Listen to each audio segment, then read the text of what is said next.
Ang kwentong ito ay hango sa totoong buhay. Mula ito sa isa nating kabayan na itago na lang natin sa pangalang Ruben. Walang eksaktong taon. Puerto Princesa, Palawan. Minsan may mga tao, pinagkakalooban ng kalikasan ng kakaibang kakayahan. Nagagawa nilang makipag-usap sa mga hayop, nakapagpapagaling ng mga may sakit, o hindi kaya naman nagtataglay ng kakaibang kakayahan na hindi tabla ng bala. Ito ang mga katangiang ibinahagi sa atin ng isang masugid na tagapakinig. Lumaki si Ruben sa isang maliit na baryo sakop ng Puerto Princesa. Pangunahing pinagkakakitaan ang paghahatid ng mga turista sa magandang parte ng bayan. Nagmamay-ari ng malaking bangka ang mga magulang. Kalaunan siya din ang nangasiwa nito. Palaging kasama ang kaibigang si Emilio, pamangkin ng kilalang manggagamot sa lugar. Negosyante sa bayan ang mga magulang, ngunit mas pinili ang mabuhay ng simple kasama ang kanyang tiyuhin. Alam mo, Emilio, nagtataka ako sa iyo eh. Ang ganda ng buhay mo sa bayan. Bakit mas gusto mong dito manirahan sa baryo? Ang hirap ng buhay dito. Wika ni Ruben. Ay nako Ruben, para kang si Tio Heron eh. Alam mo ba, iba-iba ang gusto nating mga tao. At ako, ayoko yung buhay na meron sila tatay doon sa syudad. Pakiramdam ko kasi, hindi ako sinilang para sa ganung uri ng buhay. Hindi ako mapakali ng walang ginagawa o nakaupo lang sa isang sulok. Ay nako, kung ako nasa katayuan mo, mas gugustuhin ko ang ganung buhay. Hindi naghihirap, walang inaalala, hindi na kailangan magbilad sa araw upang kumita ng pera. Alam mo kasi mas nauunawaan ko yung halaga ng buhay eh. Simula nang tumira ako kasama si Tio Heron. Kakaiba yung pananaw niya, no? Kahit mahirap ni minsan, hindi namin naranasan na mawalan ng pagkain sa pagkainan. Kahit papano kasi, may nag-aabot din ng pera kay Tatang Heron, kaya ganoon. Hoy, hindi tumatanggap ng pera si Tio Heron ha? Hindi nga siya naniningil eh. Hindi mo maiiwasan na may mga mabuting kalooban na mag-aabot sa kanya. Hindi niya rin pwedeng tanggihan ng mga yon dahil parang tinatanggihan niya rin ang grasya ng Panginoon. Kung sabagay, tama ka nga naman. Pero ni minsan, hindi ko nakitang naningil si Tio Heron. Teka, parang puno na yata yung bangka natin ah. Tara na. Aba oo nga ano, halika na, nang makarami. Ito ang kadalasang pinag-uusapan ng magkaibigan. Hindi pa rin malaman ni Ruben ang dahilan kung bakit mas ginusto ni Emilio ang buhay sa tabing dagat kaysa sa marangyang buhay sa syudad. Matagal nang magkaibigan ang dalawa dahil simula pagkabata, nasa pangalaga na ni Mang Heron si Emilio. Madalas sumasama kay Ruben upang maghatid ng mga turista at bilang kapalit, pinoprotektahan nito ang kaibigan. Tama kayo nang narinig.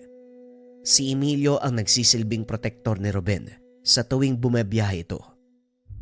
Kilala ang binata sa taglay na lakas, pambihirang kakayahan na hindi tabla ng anumang sandata. Napatunayan ito ni Ruben ilang taon na ang nakakalipas.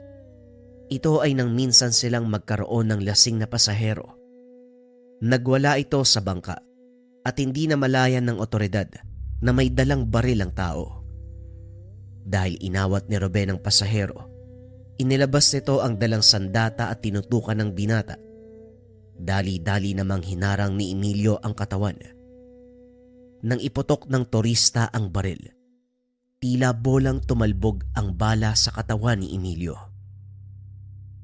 Nang mga sandaling iyon, inakala ni Ruben na tsamba lang ang nangyari. Kaso nga lang nasundan. Nang minsan namang mapadaong sila sa isang isla upang magkarga ng gasolina. Kakatapos lang bayaran ang nagbebenta ng gasolina nang lapitan sila ng mga kalalakihan. Walang pasabi, tinutukan ng patalim si Ruben upang kunin ang pera na kinita sa maghapong paghahatid ng pasahero.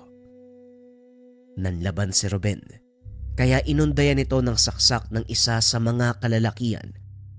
Mabilis na hinarang ni Emilio ang patalim gamit ang kanyang palad. Maniwala kayo sa hindi, nabali ang patalim nang tumama ito sa kamay ng binata. Dahil sa sunod-sunod na nakakamanghang ipinakita ng kaibigan, hindi naman maiwasan ni Ruben ang magtanong. Dito na inilahad ni Emilio ang kanyang sekreto. Ito ay nang minsang mag-inuman ng dalawa sa tahanan ng matandang manggagamot. Ano bang meron sa'yo, Emilio? Bakit yung balat mo parang balat ng buhaya? Hindi ka tinatabla ng bala.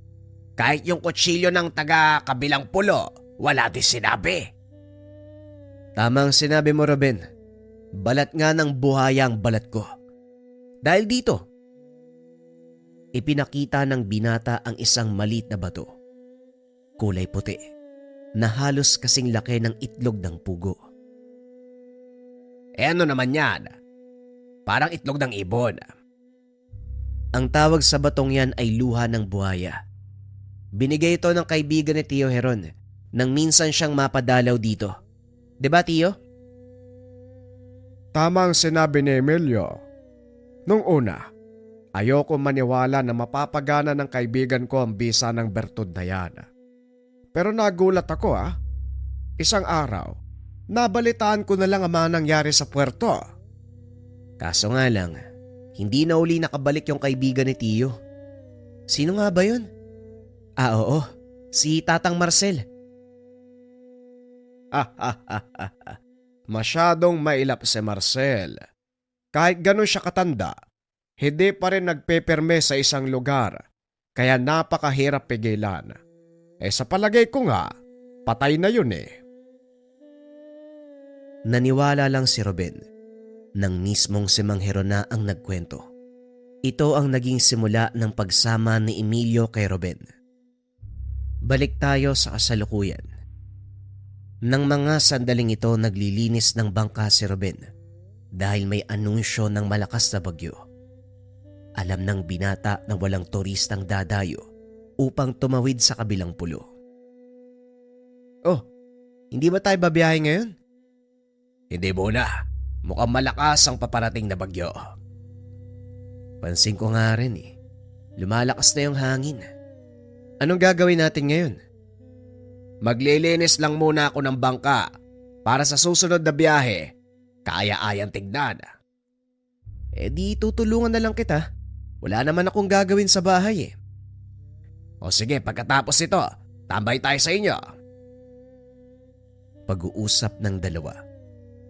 Habang naglilinis ang mga ito, isang lalaki ang lumapit. Batay sa pananamit, napagtanto ni Emilio na mula sa syudad ang lalaki. Magandang umaga. Maaari ba magtanong? Bungad ng lalaki. Inilapag ni Ruben ang hawak na pangkuskus. Hinarap ang lalaki. Opo. Ano po bang may paglilingkod namin? Naghahanap ako na maghatid sa amin sa kabilang pulo. Halos lahat ng mga bangkero ayaw na magbiyahe. May bagyo daw na paparating. Ay nako, yun na nga ho Takot po kaming bumiyahe kapag masama ang panahon. Ano po ba ang sadya nyo sa kabilang isla? Pulis ako. May pinapahanap sa aming tao. May nakapagsabi na nasa kabilang isla nagtatago. Mukhang dumayo pa kayo mula sa syudad Kung hindi nyo po mamasamain, ano po bang kasalanan ng taong hinahanap nyo?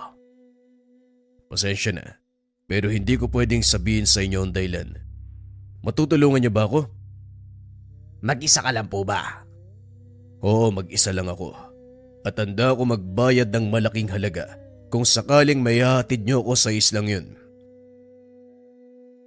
Nagkatinginan ang magkaibigan.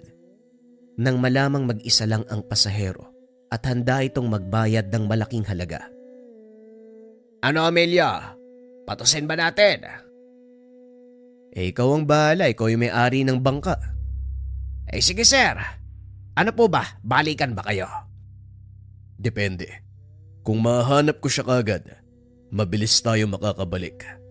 Pareho pa rin ang bayad. Pero kung hindi ko kagad mahuhuli, maaaring magtagal tayo ng 1 buong araw. Papayag ba kayo? Ay sige, walang problema sir. Tara na po. Bago pa tayo abutan ng malakas na ulan. Dali-daling tinanggal ni Emilio ang tali ng bangka. Itinulak palayo sa dalampasigan. Nagtaka ang mga kasamahan na bangkero dahil tinanggap ng dalawa ang alok ng dayuhan. Malaki ang bangka na pagmamay-ari nila Ruben, kaya malakas ang loob nila na sumuong sa malaking alon. Habang naglalakbay, napansin ni Emilio na seryoso ang mukha ng pasahero. Nakatitig lang ito sa isla na tila ba malalim ang iniisip. Tignan mo yung pasahero natin, oh. Parang ang lalim ng iniisip niya. Ano kayang kasalanan ng taong hinahanap niya? Hindi ko rin alam. Ayaw niyang sabihin, di ba? Pero nagtataka ako eh. Bakit siya nag-iisa? Siguro malalaman natin yan mamaya pagdaong natin sa kabilang pulo. Ilang minutong nakalipas, dumaong ang bangka sa isla. Sinalubong naman ang mga ito ng ilang kakilala. Nagtataka dahil paparating ang masama na panahon pero pinilit nilang tumawid. Pinaliwanag naman ni Ruben ang dahilan. Nagulat ang mga taga-isla dahil wala naman silang nakitang dayuhang tumawid. Maliit lang ang isla kaya magkakakilala ang mga taong nakatira doon. Maraming salamat. Magantay lang kayo dito. Naglakad na ang lalaki palayo. Hindi nito namalayan, nahulog ang kanyang pitaka sa bangka. Kaya naman nalaman ng dalawa ang pagkakakilanlan. Oy, tignan mo. Naulog ni Sir ang pitaka niya. Ay, teka. Matignan nga ako ng pangalan ng taong to. Uy, ikaw wag mong papakialaman yan. Mamaya bumalik yung tao eh. Sabihin ninakawan natin siya eh. Nako, hindi yan. Teka. Ha? Mukhang nagsisinungaling sa atin yung taong yun ah. Bakit, Ruben? Anong nakita mo? Eto, tignan mo. Hindi lang basta pulis ang taong yon. Isa siyang abogado. At sa balagay ko, hindi pang karaniwang kaso ang hawak niya. Mukhang malaking isda ang pakay ng tao dito. Edgar, yan pala ang pangalan niya. Pansin ko din eh. Misteryoso talaga yung taong yun. Siguradong malalaman natin yan mamaya. Sa kalagitnaan ng pag-uusap ay biglang lumakas ang ulan. Kaya sumilong ang dalawa sa kapihan at hindi sinasadyang narinig ng dalawa ang usapan ng mga kalalakihan doon. Tamal, mag-ingat ka. Nakita kong dumao sa isla yung polis na naghahanap sa'yo. Hindi ko lang alam kung sino nagatid sa kanya dito. Hindi niya ako mahuhuli. Ang lakas ng loob niya magpunta dito. Hinatid niya lang ang sarili niya sa kamatayan. Huwag kang papakasiguro. Dahil ang katotohanan, nakarating siya sa lugar na to. Patunay lang na matinik siya. Kahit gaano pa katinik ang taong yun, wala pa rin siyang magagawa. Alam mong hindi ako pangkaraniwang tao. Kaya nga ako nakatakas sa mga pulis sa kabilang bayan eh. Ano ba kasing pumasok sa isip mo? Pinatay mo yung kapatid ng taong yun. Dumipensa lang ako. Dahil kung hindi ko sila uunahan, baka ako ang pinaglalamayan ngayon. Sige na, hindi ako pwede magtagal. Mamaya bumalik pa yun dito, makita ako eh. Matapos ang pag-uusap, umalis ang lalaki na nagngangalang Tubal. Nagtungo ito sa dalampasigan at sumakay sa isang bangka, papunta sa isa pang pulo. Hindi nito alintana ang lakas ng ulan at malaking alon. Maya-maya ay dumating ang pulis. Kaagad namang nagtakip ng muka ang isa pang lalaki. Pasimpleng lumabas. Lumapit ang pulis sa kinaroroonan ng dalawa. Mukhang wala nga siya sa lugar na ito. Wala na ako magagawa. Naikot ko na ang buong isla pero wala talagang palatandaan. Sadali lang. Ang pangalan ba ng taong hinahanap mo ay Tubal? Paano niyong nalaman? Medyo napalakas ang boses ng lalaki, kaya tinakpan ito ni Ruben. Huwag kang maingay, sir. Halika na sa bangka. Sasabihin namin sa iyo mga nalaman namin. Dali-daling sinuong ng tatlo ang malakas na ulan upang siguradong ligtas ang lugar ng pag-uusapan. Sabihin niyo sa akin kung ano ang natuklasan niyo. Sandali lang, sir. Ikaw muna magsabi ng totoo. Ano ang kaugnayan mo sa taong yon? Hindi niyo kailangan malaman dahil manganganib ang buhay niyong dalawa. Simula nang tanggapin namin ang alok mo, nasa hukay na ang isang paa naming magkaibigan. Kaya walang mawawala kung sasabihin mo sa amin ang totoong nangyari. Ang taong yun ang pumatay sa kapatid ko. Oo, aminin kong personal ang lakad na ito. Pasensya na ako nadamay kayo. Pero kailangan ko ang tulong niyo. Hindi ka naman nagkamali ng lalapitan. Pero ang mali mo lang, hindi mo kagad sinabi ang katotohanan. Alam mo ba, kasama na namin dito kanina yung hinahanap mo.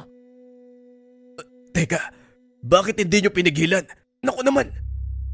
Bakit namin pipigilan? Anong kinalaman namin dun? Kung una pa lang sinabi mo sa amin yung lahat, di sana hindi ka na nahirapan. Sayang, nahuli ko na sana ang taong yun. Hindi rin. Narinig ko sa kasama niya na hindi pangkaraniwang tao yung hinahanap mo. Tama ka. Merong kakaiba sa taong yun. May pagkapalos, kaya nahirapan akong hulihin. Matutulungan ka namin pero sa isang kondisyon. Sabihin mo sa amin ang totoong nangyari para alam namin kung ano ang kakarapin. Tama. Total nandito na rin kami. Bakit hindi mo na lang lubos-lubosin? Ang tanong, mapagkakatiwalaan ko ba kayo? Ikaw rin mismo yung makakasagot sa tanong mo eh. Mukha ba kaming hindi mapagkakatiwalaan? Sa palagay mo nandito pa kami ngayon kung hindi ka pwedeng magtiwala sa amin? Gusto ko lang makasiguro. Dahil maraming beses na ako nagtiwala. Pero sa huli, nilalaglag nila ako. Ibahin mo kami, sir. Hindi kami sumisira sa salita. Sabihin mo sa amin ang lahat. Nagsimulang magkwento si Edgar. Ayon dito nagsimula ang lahat ng makaengkwentro ng kapatid nito, ang pangkat ni Tubal, at hindi inaasahang mapatay. Tinupad ng kapatid ko ang kanyang tungkulin, pero ito ang nangyari. Alam kong kasama sa pagiging pulis ang panganib, pero hindi pa siya dapat mamatay kung hindi nakita ni Tubal. Mukhang alam ko na ang dahilan kung bakit gano'n na lang ang pagdanais mong mahuli ang taong yon. Maliban sa pananagutan sa batas, malaki din ang pananagutan ng taong yun sa akin. Sa makatuwid, pag-iigante talaga ang pakay mo. Pakiusap. Unawain niyo ako. Hindi lang naman para sa akin ang ginagawa ko. May asawa at anak ang kapatid ko. Gusto nilang makamit ang hustisya. Matutulungan niyo ba ako o hindi? Parang may pagpipilian pa kami. Wala naman, di ba? Halika na, Ruben. Hindi pa nakakadaong yung bangka nun sa kabilang isla. Dali-daling pinaandar ni Ruben ng bangka. Mabuti na lang at tumila ang malakas na ulan. Kumalma ang karagatan. Nakarating sila sa isla na pinuntahan ng taong hinahanap ni Edgar. Papalapit pa lang sa dalampasigan, natanaw na ng mga ito ang bangka na sinakyan ni Tubal. Ayun na yung bangka ni Emilio. Pero anong ginagawa niya sa islang to? Wala namang nakatira dito. Mukhang alam ko na ang pakay ng taong yan sa lugar na to. Ang mabuti pa manatili kayo dito. Ako nang bahala sa kanya. Pero hindi mo alam ang kakayahan ng taong yun. Sigurado ka ba na kaya mo siyang sagupain kung sakali? Mas mabuti siguro kung sasama kami sa'yo. Mas mabuti nga ang ganon, Emilio. Baka may mga kasama yan eh. Tama ang kaibigan mo. Hindi mo alam ang kayang gawin ng taong yun. Pero hindi mo rin alam ang kayang gawin ng kaibigan ko. Halika na, bago pa makalpas ang taong yon. Pero teka, ano sa tingin mo ang gagawin niya dito? Akala ng mga tao walang nakatira sa lugar na ito. Pero ayon kay Tio Heron, isang taong may kaalaman sa lihim na karunungan ng naninirahan dito. At sa palagay ko, yon ang sadya niya. Pag-uusap ng tatlo. Habang naglalakad, hinanda ni Edgar ang kanyang baril. Itago mo yan. Walang magagawa ang baril mo dito. Bakit naman? Paano mo nasabi? Kung tama ang hinala ko, maaaring hindi tinatabla ng bala ang kalaban natin. Dahil sa sinabi ni Emilio, itinago na lang ni Edgar ang kanyang baril. Kung gano'n, ano ang maaari nating gamitin dito? Kamao sir, yun lang ang kailangan mo dito. Halika na, bago pa tuluyang lumubog ang araw. Dali-daling naglakad ang tatlo. Sinundan ng mga ito ang yapak ng paa na papunta sa pinakagitnang bahagi ng isla hanggang sa marating ng mga ito ang isang maliit na kubo. Mukhang may tao sa kubo, Emilio. Anong plano mo? Dito lang kayo. Antayin niyo ang hudyat ko. Naglakad si Emilio papunta sa kubo. Marahang nagbukas ang pintuan. Lumabas ang isang matanda. Nakangiti ito sa kanila. Anong kailangan ng pamangkin ni Heron sa isla ko? Magandang gabi, Tandang Yoyong. May hinahanap akong tao eh. Isang puganteng hinahanap ng batas. Nakita namin dito siya pumunta eh. Pulis ka na ba ngayon? Bakit mo hinahanap ang taong yon? Hindi ako naghahanap sa kanya. Sinisiguro ko lang kung dito ba siya nagpunta. Paano kung sabihin ko sa'yo na hindi siya napunta dito? Masamang magsinungaling, Tandang Yoyong. Alam kong dito pumunta ang taong yon.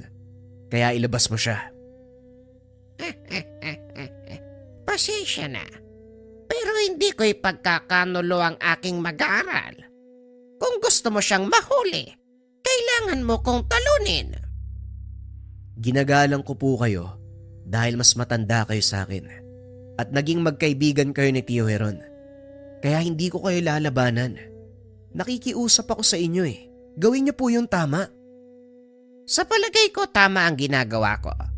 Pinangangalagaan ko lang ang kaligtasan ng aking mag-aaral. Kung ganon wala na ako magagawa. Nakiusap po ko sa inyo pero hindi kayo nakinig. Matapos magsalita ng binata, kagad siyang umalis. Inaya si Ruben na bumalik sa kanilang pulo. Bakit naman tayo babalik? Di ba ang sabi mo nandyan si Tubal? Tama ka, nandyan nga si Tubal. Pero mukhang kakailanganin natin ang tulong ng tiyuhin ko. Huwag ka nang magtanong. Kung gusto mong mahuli ang Tubal na yun, sundin niyo ang sinasabi ko. Halika na, Ruben! Walang nagawa si Edgar kung hindi sumunod kay Emilio. Pagdating sa tahanan ng binata, kinausap nito si Tatang Heron. Anong sinabi mo? May kinalaman si Yoyong. Kailan pa pinagtakpan ng matandang yon ang naging mag-aaral niya? Yun nga din ang tanong ko, Tiyo. Hindi ko alam kung bakit niya pinoprotektahan yung kriminal. Kilala ko si Yoyong. Alam kong hindi niya pagtatakpan ng maling ginagawa ng kanyang mag-aaral. Maliban na lang kung merong matinding dahilan. Siguro nga, may matinding dahilan ng matandang yun. Kailangan ko po ang tulong nyo. Baka sakaling makinig sa inyo si Tandang Yoyong. Hindi ko alam kung anong may tutulong ko. Pero sige, bukas na bukas tatawid tayo sa isla ni Yoyong. Ikaw huwag kang mag-alala dahil hindi lalayo ang taong hinahanap mo. Lalo pat pinoprotektahan nito ng isang malakas na antingero. Magpahinga ka muna, Edgar. Alam kong pagod ka din eh. Kinagabihan, Upang maging kalmado ang sitwasyon, nagdala ng maiinom si Ruben. Alam ng binata na marami itong iniisip at kailangang bigyan ng solusyon. Kinabukasan bumuti ang panahon. Kinuha ng pangkatang pagkakataon upang puntahan ang isla ni Tandang Yoyong. Sigurado ba kayo sa gusto niyong gawin? Opo, sigurado po. Kailangang mahuli ang taong yun upang panagutan ang kasalanan niya sa batas. Hindi mo na kailangan magkunwari sa amin. Alam ko ang totoong pakay mo. Normal lang para sa isang kapatid ang magalit. Pero huwag kang magpapadala dito dahil tuluyan kang lalamunin ng poot at hindi ka makakapag-isip ng maayos. Maraming salamat po sa payo. Pati na rin po sa tulong niyo. Hindi ko po mahuhuli ang taong yun kung hindi dahil sa inyo. Lalo na sa pamangkin at sa kaibigan niya. Walang anuman, sir. Sabi nga ni Emilio, kung sinabi mo lang na mas maaga, edi sana nagawan ka agad ng paraan. Maganda na kayo. Nandito na tayo. Sumadsad sa dalampasigan ang bangka. Isa-isa silang bumaba. Nauna sa paglalakad ang magtsuwin. Ngunit hindi pa man sila nakakalayo sa dalampasigan, biglang pinahinto ni Mang Heron si Emilio. Sandali lang. Hindi na natin kailangan pumunta sa bahay ni Yoyong. Mukhang sila na mismo ang sumalubong sa atin. Wika ng matanda, habang itinuturo ang dalawang kataong naglalakad. Isang matanda, isang lalaki na halos kay dadlang ni Edgar. Anong ginagawa mo dito, Heron? Hindi ba may usapan tayo? Oo, may usapan tayo. Pero hindi nun saklaw ang pagkonsente ko sa masamang gawain. Pinoprotektahan mo ang isang taong nakagawa ng kasalanan sa batas. Hindi ko kailanman maaaring pabayaan ang aking estudyante, lalo pat alam kong maaari siyang mapahamak. Yan din ang dahilan ko sa pagpunta ko dito. Hindi ko maaaring pabayaan ang pamangkin ko. Kung kinakailangan makipaglaban, yon ang gagawin ko. Kung ganon, ano pang inaantay natin? Hindi nagdalawang isip si Tandang Yoyong. Kagad nagbato ng tigalpo. Maging si Ruben at Edgar ay natamaan. Naparalisa ng panandalian ng katawan. Kinuha naman ito balang pagkakataon upang sugurin si Emilio. Malakas sa suntok ang binigay sa binata, kaso nga lang hindi ito tumalab kay Emilio. Nagsasayang ka lang ng lakas, kaibigan. Hindi mo ako mapapatumba na mga ganyang suntok. Alam ko, pero hindi pa ako tapos. Biglang nawala si Tobal sa paningin ni Emilio. Pinakaramdaman ng paligid. Paulit-ulit na umatake si Tobal. Kaso nga lang, nagagawa lang itong sanggain ng binata. Pinag-aralan ni Emilio ang kilos ng kalaban hanggang sa mahuli niya ito. Isang malakas sa suntok ang sinalubong ng binata sa kalaban, dahilan para mamilipit sa sakit. Hanggang dyan lang ba ang kaya mong ibigay? Nasaan ang malapalos mong galawan? Edgar, parang nalin lang ka ng taong to ah. Wika ni Emilio habang hawak-hawak sa damit si Tobal. Tumawa ng malakas si Tandang Yoyong, bagay na ipinagtaka ni Heron. Anong nakakatawa, Yoyong? Masyadong mayabang ang pamangkin mo. Pero hindi niya alam ang buong kakayahan ng mag-aaral ko. Ikaw ba, Gito? Tignan mong mabuti kung ano ang hawak mo. Nagulat si Emilio nang tignan ang hawak dahil naging putol na puno ang katawan ni Tobal. At mula sa likod, may kung anong tumama sa kanya, dahilan para mamilipit sa sakit ang binata. Alam ko ang tangan mong gamit, kaya pinag-aralan ko rin ang pangontra dito. Wika ni Tobal habang ipinapakita ang hawak na buntot ng pagi. Hindi pa rin makatayo si Emilio. Hindi nito akalain na malalaman ni Tubal ang pangontra sa kanyang tangan. Hindi ako nag-aral ng lihim na karunungan upang magpatalo sa isang kagaya mo. Tinanggal ni Emilio ang sinulid na nakatali sa kanyang braso. Sinunog niya ito. Naramdaman ni Mang Heron ang biglang pagtaas ng enerhiya ng pamangkin. Napangiti. Huminto sa pakikipaglaban. Sandali lang, Yoyong. Gusto mo bang makakita ng matinding laban? Anong ibig mong sabihin? Pagbasdan mo ang pamangkin ko, pati na rin ang mag-aaral mo. Dito mo makikita ang labanan ng dalawang malakas sa may tangan. Ay, kung sa bagay, matanda na tayo para mag-aksaya ng lakas sa pakikipaglaban. Manood na lang tayo sa dalawang yan.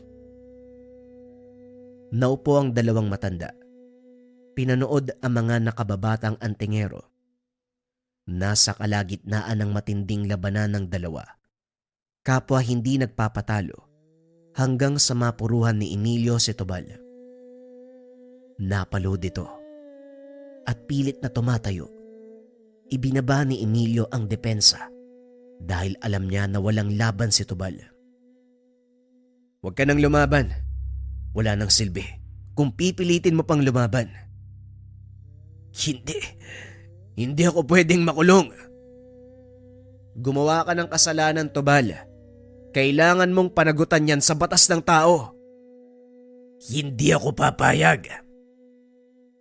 Laking gulat ni Emilio nang bigla siyang saksakin ni Tubal. Kaso nga lang hindi ito tumalab. Hinawi ng binata ang kamay nito at sinipa. Napaiga sa lupa si Tubal at para hindi na makakilos, inapakan nito sa dibdib ni Emilio. Tama na, Tubal. Wala nang saysay ang labang to. Sumuko ka na. Tumayo si Tandang Yoyong. Nilapitan ang estudyante. Tama na, Tubal. Natalo ka na. Wala nang saysay kung ipagpapatuloy mo pa ang laban. O ikaw, usasan mo na ang taong to at dalhin sa presinto. Nagulat si Edgar sa naging reaksyon ng matanda. Maging si Emilio, hindi inasahan na ganun ang gagawin ni Tandang Yoyong. Binusasan ni Edgar si Tubal, sinakay sa bangka. Ang akala ko ho ba, hindi mo isusuko ang estudyante mo? Hindi naman ako konsentidor. Sinubukan ko lang kung talagang pipiliin ni Tubal ang pagiging masamang tao. At nung panahong nagpunta ka dito, kinausap ko ang taong yon. Po, anong sinabi niyo? Pinapili ko siya kung paninindigan niya ang pagiging masama o susuko at hahanapin ang ginawang pagkakamali. Nakipaglaban siya sa pag-asang makakatakas. Ngunit siguro napagtanto niya wala ding patutunguan ng pagtakas sa batas kaya pinili niyang sumuko. Ang totoo, ramdam ko rin eh. Nagpipigil si Tubal ng lakas niya. Malaki ang potensyal ni Tubal kung gagamitin niya sa tama. Matapos ang pag-uusap, umalis na si Edgar kasama si Tubal. Laking pasasalamat nito sa dalawang binata, gayon din sa dalawang nakakatandang manggagamot. Ilang araw ang nakalipas. Muling nanumbalik sa dating trabaho ang dalawa. Kaso nga lang, ilang taon ang lumipas. Isang balita ang tuluyang nagtulak kay Emilio na bumalik sa piling ng mga magulang. Ito ay ang kanilang pagkamatay sa hindi inaasahang pagkakataon. Nagpaalam ang binata sa kaibigan at sa tiyuhin, kasabay ang pagpapaalam sa nakalakihang buhay. Ngunit paminsan-minsan ay dumadalaw pa rin sa puerto upang makipag-inuman sa kaibigan. Bagaman nakalayo na, hindi pa rin nagbago ang pagkakaibigan ni Ruben at Emilio. Sa tuwing magkasama, napag-uusapan nila ang mga karanasan nang minsan nilang maranasan ang lakas ng tangan ng bertud ng buhaya.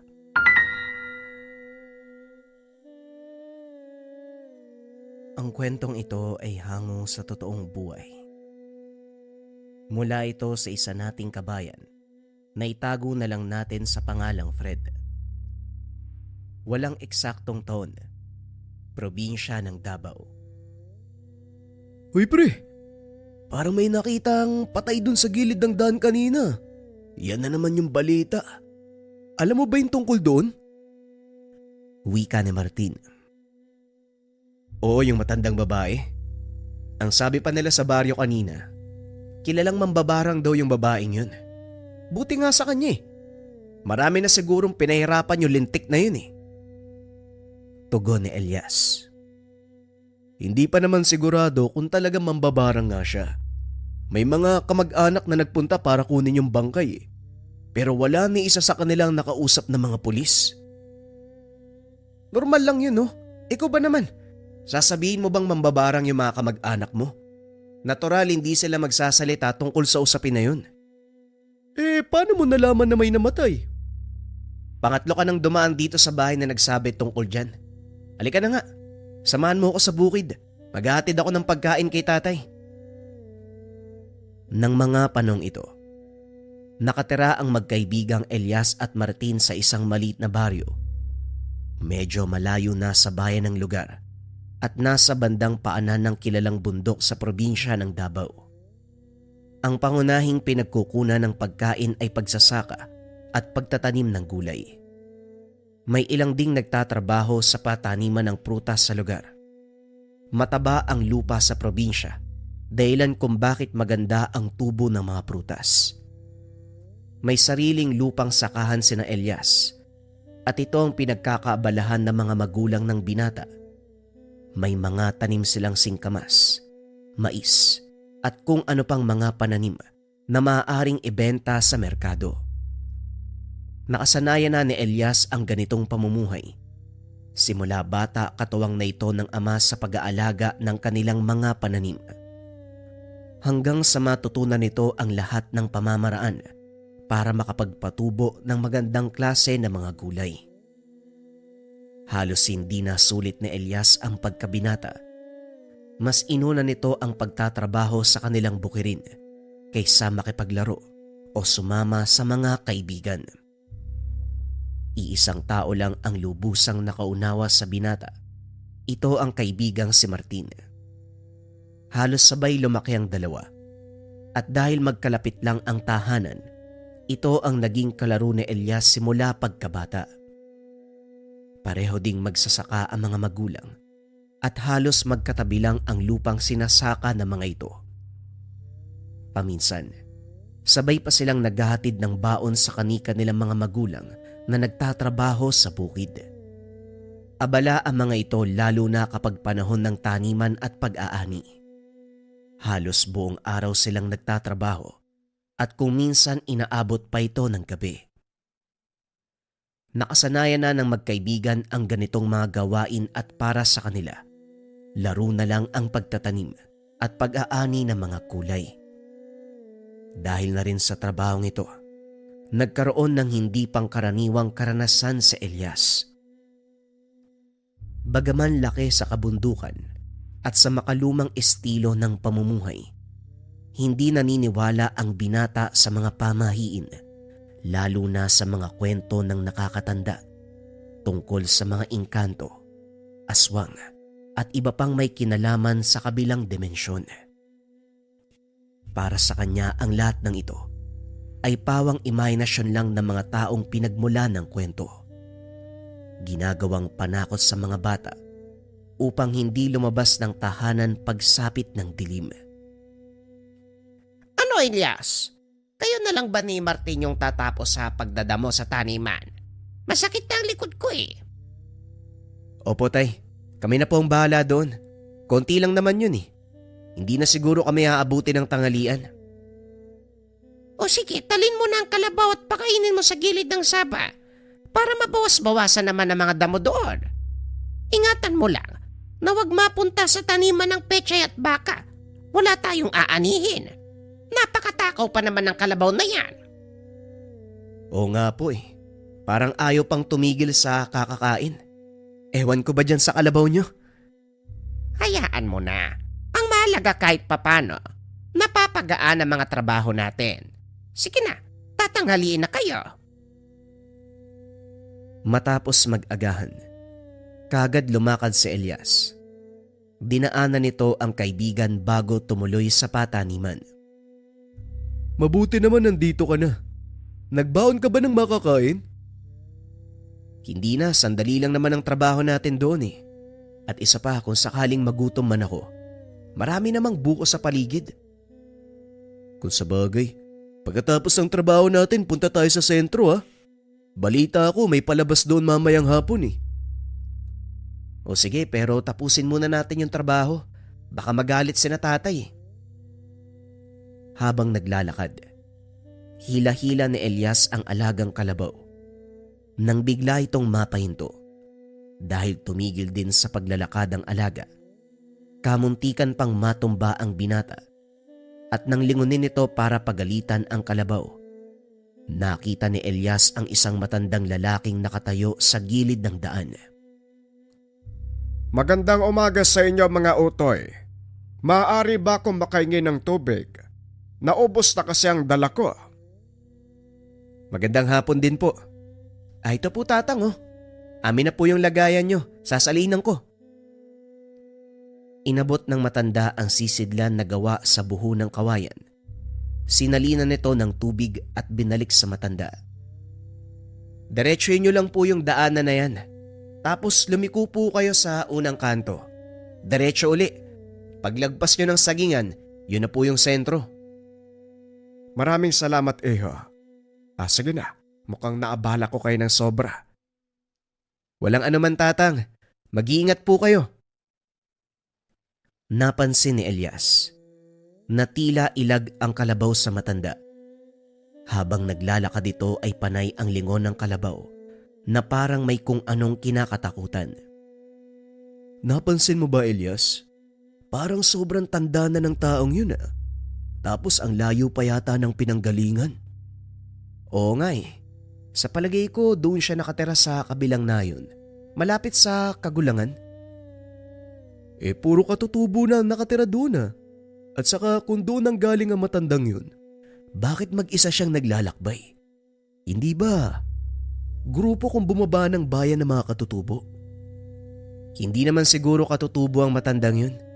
Hindi itim ang balat niya eh. Pero nakita mo ba yung mga tattoo niya sa braso? Pati yung suot niyang mga kwintas? Hindi ko namalayan Elias eh. Bakit? Ano bang meron? Basta, parang may kakaiba sa matandang yun eh. Ay nako, hayaan mo na. Halika na, mataas na ang araw. Nagpatuloy sa paglalakad ang dalawa hanggang sa makarating ang mga ito sa taniman ng gulay. Sinimula ng trabaho at bago man ang halian, nagawa nila itong tapusin. Nagkayayaan ang dalawa sa bahay na lang ni Martin mananghalian. Pagdating sa bahay ng kaibigan, napansin nila ang napakadaming tao. Hindi niya na itatanong, kapitan ng baryo ang tatay ni Martin at ang mga panauhin sa tahanan nila ay mga kagawad at tanod. Naku, mukhang dito nagdaos ng pagpupulong sina tatay ah. Doon na lang tayo sa likod dumaan para hindi makaistorbo. Naglakad ang dalawa paikot sa kusina. Pagpasok sa tahanan, narinig ng mga ito ang pinag-uusapan ng mga tao. Ayon sa mga kagawad, may natagpuan na namang patay sa kabilang baryo. Masyadong brutal ang pagkakapatay dahil pinugutan ng ulo ang biktima. Isinabit sa mahabang buho ng kawayan. Mukhang talamak na talaga ang pagpatay sa lugar natin ah. Ano kaya sa tingin mo yung dahilan? Hindi ko alam Elias eh. Pero yung namatay nung nakaraang araw, ang sabi nila mambabarang daw yun eh. May ilang ding nagsabi na aswang. Hindi ko alam kung anong paniniwalaan ko doon eh. Kung ako ang tatanungin mo, hindi ako naniniwala sa mga ganun. Bakit? May pruweba ba sila? Wala nga eh. Sabi-sabi lang naman din yung narinig ko. Pero malay natin, totoo. Baka may ginawa nga masama ang taong yun, kaya siya pinapatay. Ewan ko lang ha. Pero sabi mo nung nakaraang araw, matandang babae yung pinatay, diba? Sa tingin mo, gagawa ba ng masama ang isang matanda? Baka naman napagdiskitahan lang ng mga walang magawa dyan sa kanto. Ay naku, bakit ba natin pinagtatalunan ng bagay na yan? Kumain na nga lang tayo. Habang kumakain ang magkaibigan, patuloy sa pag-uusap ang mga kagawad. Panandaliang pumasok ng tahanan ang tatay ni Martin upang kumuha ng tubig. Oh, Martin! Nandito na rin pala kayo. Kumusta ang taniman? Maayos naman po tay, pero teka, narinig namin may pinatay na naman. Oo kagaya nung nauna. Babae pa rin mula sa kabilang baryo. Usap-usapan na naman na mangkukulam daw ang babaeng yon, kaya sinintensya ng kung sinong berdugo. Napailing na lang si Elias dahil sa palagay nito.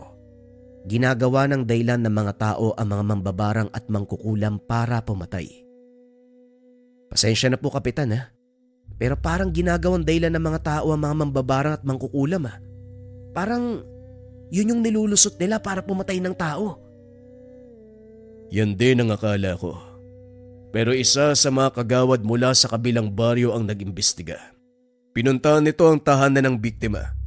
May mga nakuwang libreta, mga bungo ng tao, larawang nakasilid sa garapon, at manikang gawa sa dayami.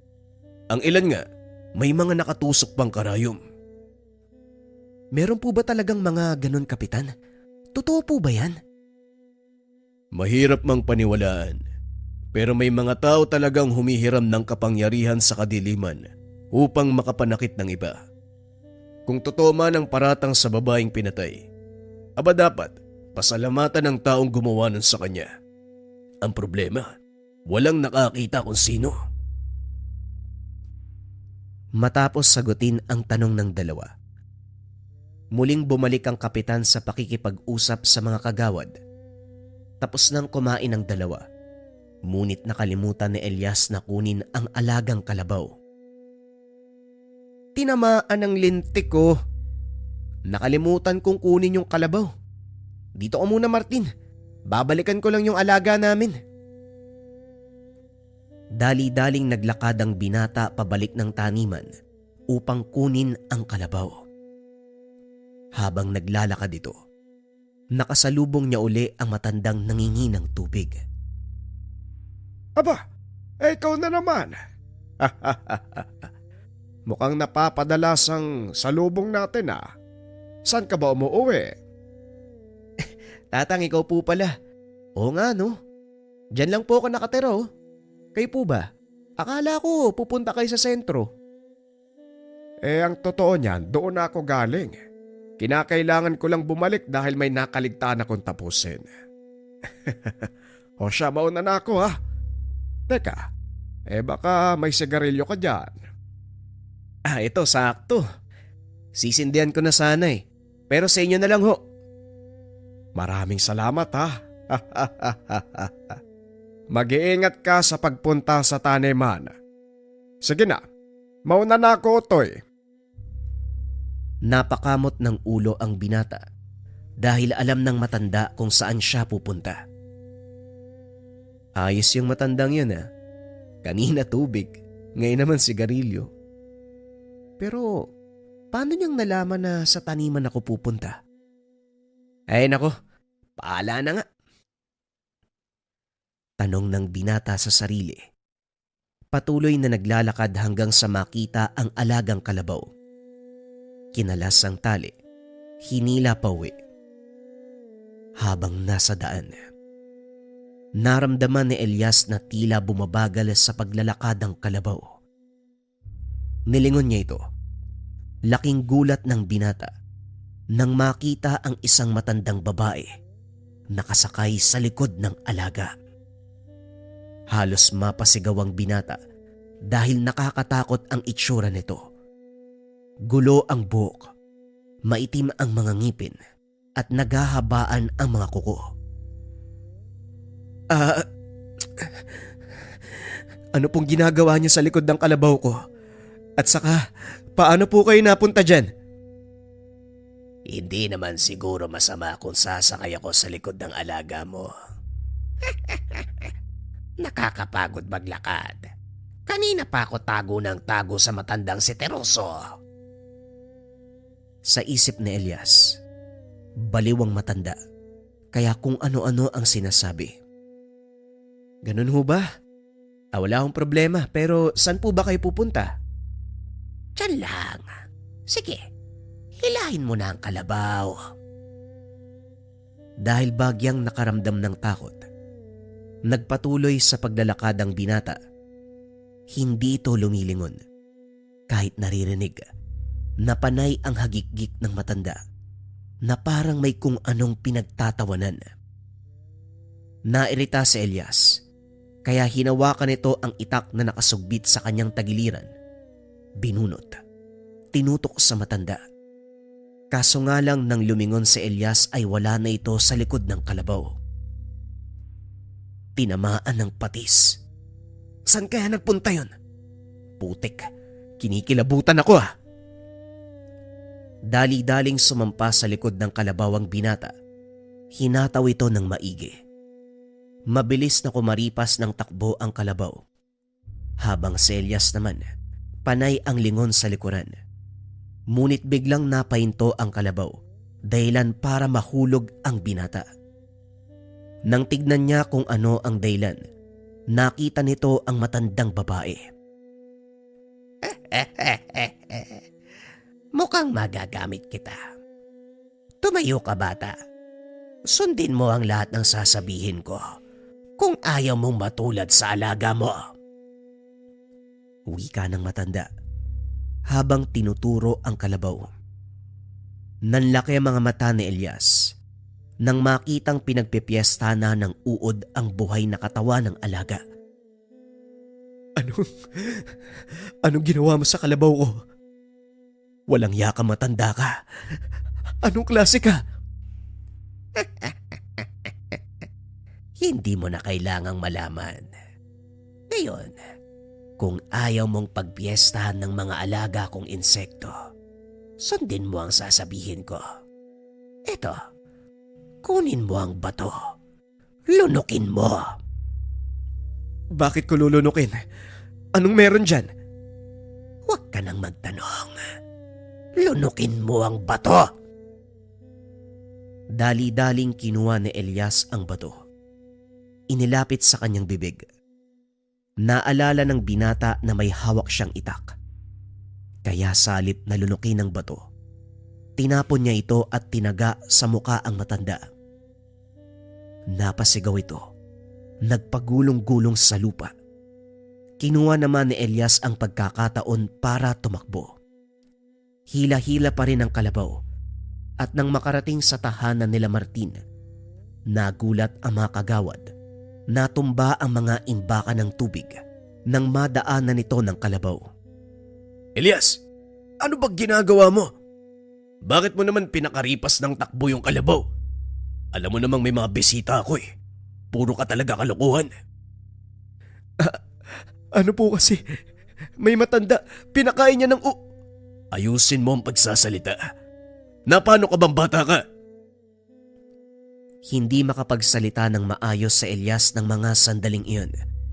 Lalo na nang makita, wala nang uod sa katawan ng kalabaw. Teka, anong nangyari? Bakit nawala yung mga uod? Ano bang uod yung sinasabi mong bata ka? Nakainom ka ba? Hindi po. Totoo po yung sinasabi ko eh. May nakasalubong ako matanda kanina. Tapos meron po siyang pinapalunok sa akin. Tinakot pa nga ako eh. Naku, hindi ko lulunukin. Ipapakain niya ako sa mga alaga niyang insekto. Ay nako. Mga kabataan nga naman. Martin, bigyan mo nga ng kape yung kaibigan mo ng may masmasan. Dali-daling lumabas ng bahay si Martin. Inabot kay Elias ang tasa ng mainit na kape. Ano ba kasing nangyari, Elias? Bakit ka ba natataranta? Sa palagay ko, nakita ko na yung sinasabi mong mambabarang o mangkukulam eh. O baka aswang eh. Basta nakakatakot yung itsura niya. Nataga ko pa nga yung muka eh. Nataga mo sa muka? Anong ginamit mo? Yang talbos ng tubo Ay nako Elias, iwas-iwasan mo yung bisyo ha. Kung ano-ano ang nakikita mo eh. Nagulat si Elias nang tignan ang hawak. Alam nito sa sarili na may dala siyang itak. Kaso nga lang ang ipinagtataka, paanong naging talbos ng tubo ang hawak na sandata? Teka, Paano nangyari yun? Hindi ako nagdadamo, Martin. Alam mo yan. Totoo ang sinasabi ko. Hindi ko alam kung anong nakita ko. Pero sigurado ako, hindi pangkaraniwang tao ang isang yun. Elias, seryoso ka ba sa sinasabi mo? Seryoso nga ako. Pero hindi ko alam kung ano talaga ang nangyari. Alam ko totoo ang lahat ng yun eh. Naamoy ko pa nga yung mabahong hininga ng matanda. Pag-uusap ng magkaibigan. Hindi na natuloy ang plano ng mga ito na magpunta sa sentro dahil sa nangyari kay Elias. Minabuti nilang manatili sa tahanan ng kaibigan sa takot na baka maulit ang nangyari at mataranta na naman si Elias. Kinagabihan habang pauwi ng bahay, naramdaman ng binata na bumibigat ang kanyang ulo. Unti-unti ring umiinit ang kanyang katawan. Saktong nakaapak ang paa nito sa atangan ng bahay, akmang aakyat, nang biglang makaramdam ng panghihina. Nahulog sa hagdan si Elias, dahilan para makuha ang atensyon ng ama. Elias, anak, ano bang nangyayari sa'yo? Bakit inaapoy ka ng lagda? Hindi makapagsalita ang binata. Nanginginig ang buong katawan habang namimilipit sa sakit ng tiyan. Inalalayan ni Mang Aurelio si Elias. Inhiga sa mahabang upuan sa sala. Maya-maya ay napasigaw ito habang sinasapo ang dibdib. Dali-daling tinignan ng matanda ang katawan. Kaso nga lang wala siyang makitang palatandaan na maaaring maging dahilan ng iniinda ng anak. Hindi ko maintindihan ang nangyayari, Elias. Sabihin mo sa akin, anong nararamdaman mo? Masakit tay. Parang may kung anong gumagapang palabas ng...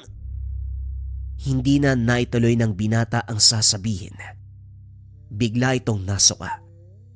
Laking gulat ni Mang Aurelio nang makita kung ano ang lumalabas sa bunganga ng anak. Isang malaking itim na salagubang na kung tawagin ay uwang. Mapaging Panginoon, sinong may gawa nito sa'yo? Alam ni Mang Aurelio na barang ang dumali sa anak. Kaya dali-dali itong nagpunta sa sentro upang sunduin ang isang manggagamot.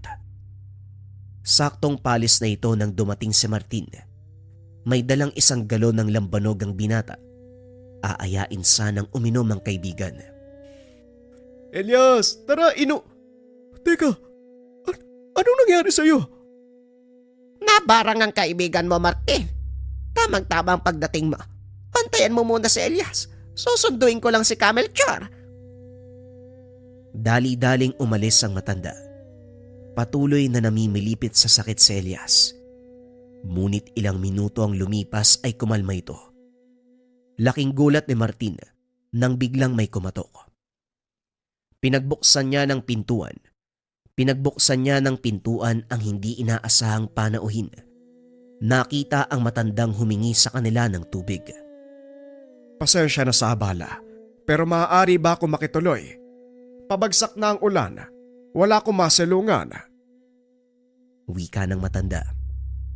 Hindi nagdalawang isip si Martin na papasukin ito.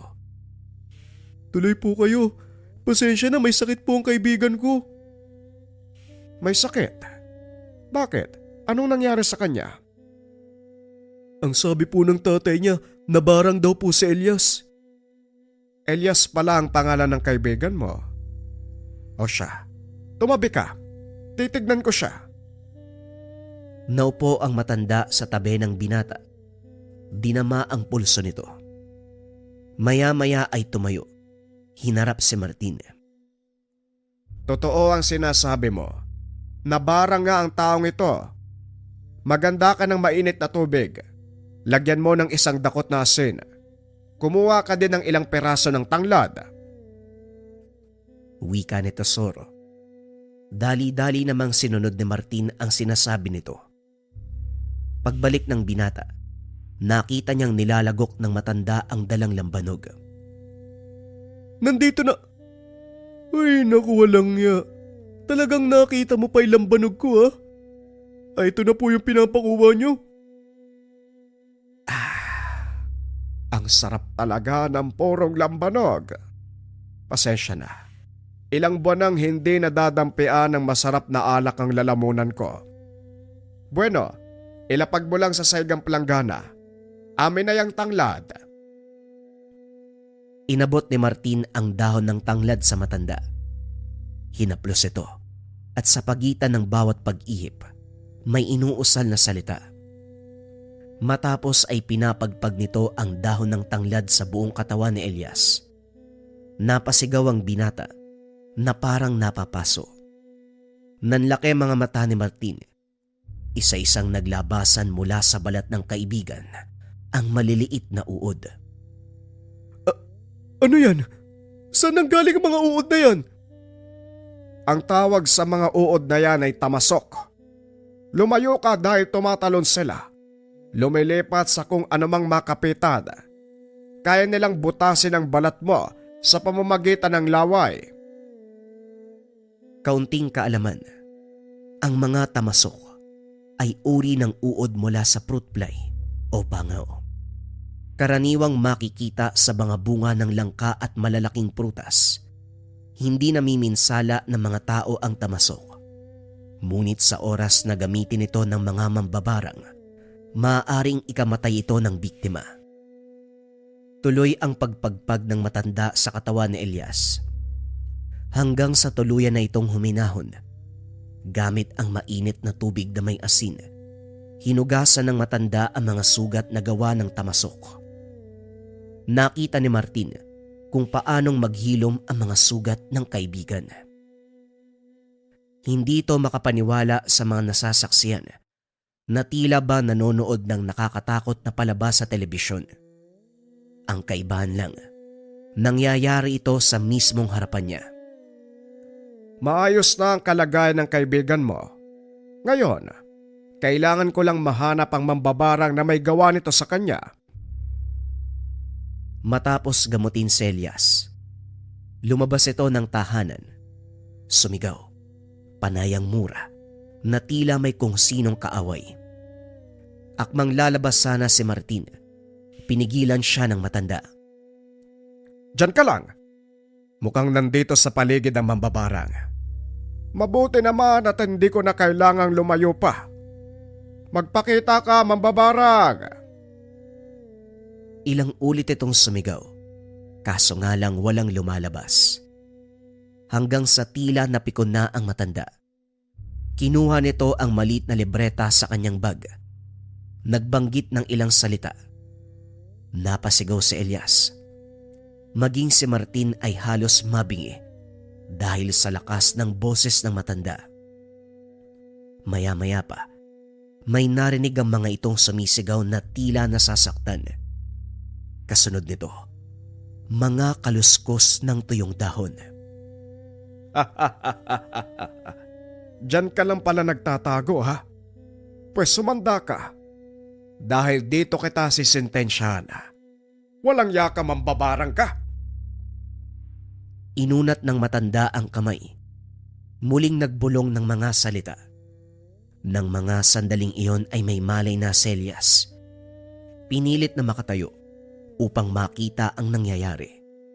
Inalalayan naman ni Martin ang kaibigan palabas ng tahanan. Maya-maya pa, nakita ng dalawa ang isang matandang babae papalapit sa matandang lalaki na tila hinihila ito gamit ang tali.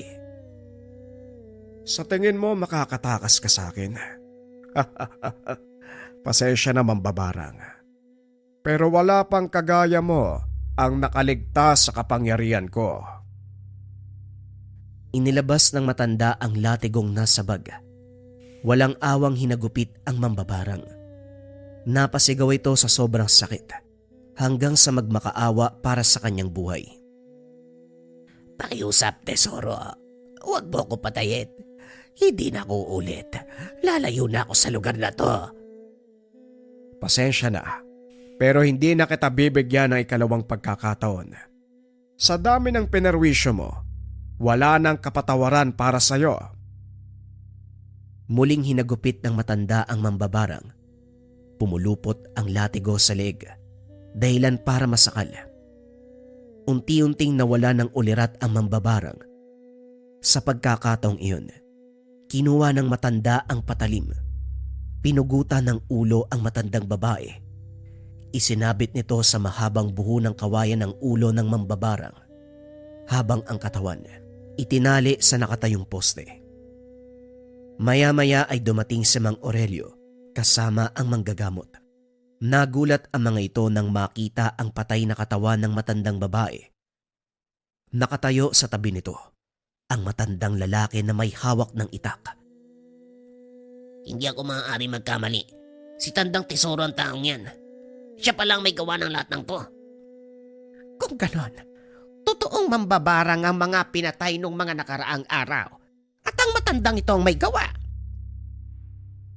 Hindi na nagsalita si Mang Tesoro. Matapos patayin ng mambabarang ay umalis na. Hindi na nagawang habulin dahil nawala sa dilim. Lumaganap sa bayan ng pangyayari. Simula noon nawala ang pangamba ng mga tao dahil alam nila si Mang Tesoro ang may gawa nito. Dito lang napagtanto ni Elias. Kilalang mamamatay mambabarang at aswang ang matandang minsan niyang tinulungan. Malaki ang pagpapasalamat ng binata. Binigyan siya ng ikalawang pagkakataon para mabuhay at makilala at makasama ang isang ermitanyo na pumapatay ng mambabarang.